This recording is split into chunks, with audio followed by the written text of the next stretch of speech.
Assalamualaikum, apa khabar semua? Selamat bercuti 1 hari bulan Januari 2024. Okay. Netanyahu buat statement yang mengatakan Houthi semakin berbahaya dan ada askar IDF Israel yang tidak mendengar arahan. Dan Al-Qassam juga upload berbagai video yang menunjukkan mereka menggunakan RPG untuk menghancurkan tank. Ini adalah biasa. Dan Israel memang tak tahu daripada mana mereka datang. Dan ada berita yang Hamas menggunakan sniper made in China, M99 Xingyan, dan senjata baru ini disupply untuk Hamas tanpa dapat dikontrol Israel. Dan senjata ini dibawa masuk dari Egypt dan Israel meminta Egypt membantu supaya senjata ini tak masuk ke Palestin. Dan Egypt tahu yang ini akan mengganggu Palestin untuk mempertahankan negara mereka. Sebab tu Egypt tak melakukan apa-apa, dia buat bodoh je. Dan ada berita yang US telah membunuh askar Houthi di Red Sea. Ini akan membuatkan apa yang terjadi di Red Sea semakin parah. Spokesman Houthi Yahya Sharif berkata yang mereka kehilangan 10 askar di Red Sea. Dan dia memberi amaran yang US ally akan melihat perkara ini akan lagi teruk kerana Houthi tidak mengganggu kapal yang bukan ingin ke Israel. Houthi tahu yang kapal yang melalui Red Sea dari mana dan nak ke mana.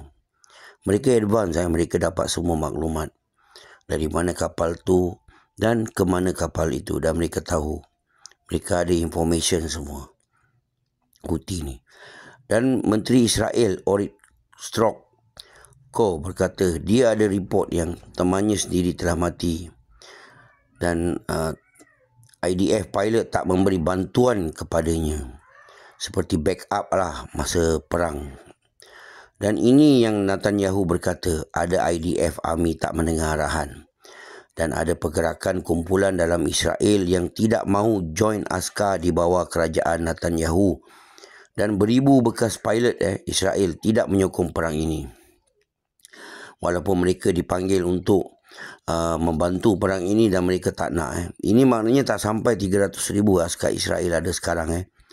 Jika kebanyakannya askar Israel menolak untuk join askar Israel sekarang. Sebab mereka tak bersetuju, mereka tak support Netanyahu. Sebab itulah Netanyahu tak sabar nak US dan NATO join perang ini. Kerana mereka kekurangan askar, saya rasa. Dan ekonomi Israel juga semakin teruk, semakin hari.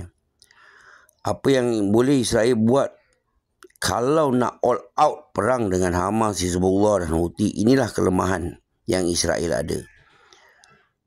Kerana ini bukan masalah kecil, kekurangan askar. Ini kita lihat apa yang terjadi di Ukraine sekarang, kekurangan askar.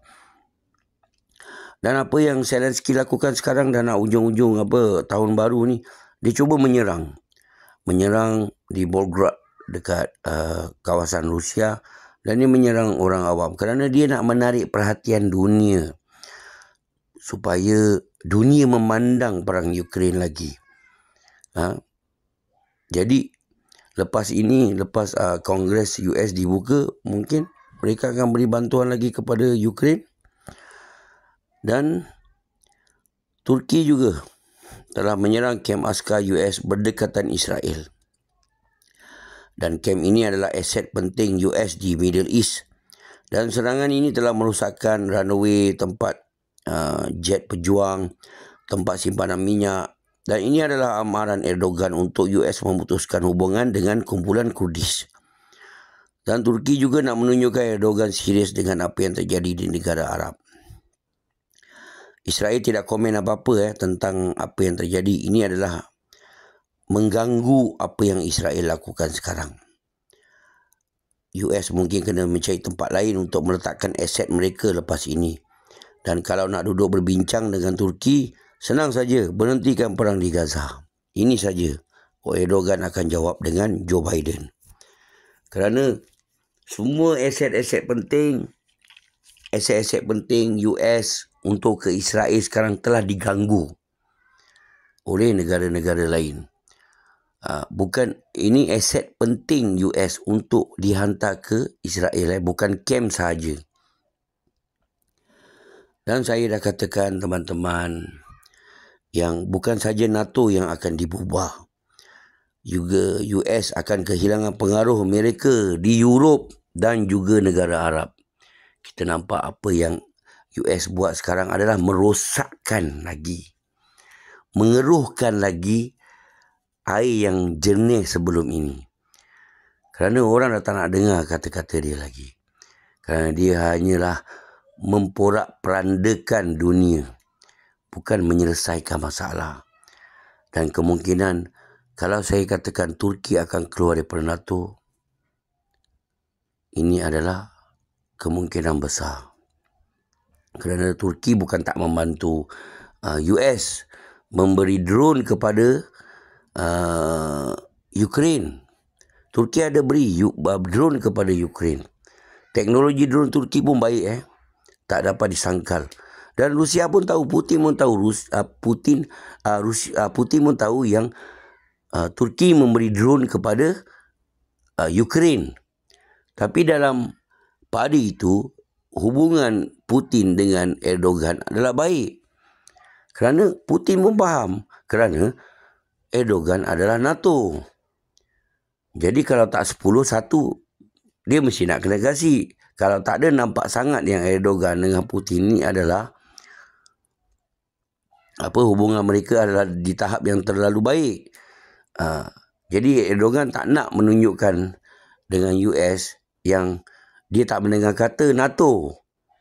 Sebab itulah kemungkinan Erdogan pun akan keluar daripada NATO adalah lebih baik untuk ekonomi Turki lepas ini. Assalamualaikum. Selamat bercuti semua. Hati-hati di jalan raya. Mana yang nak balik kampung, nak balik rumah, apa semua. Hati-hati di jalan raya, teman-teman. Hurrah, everybody.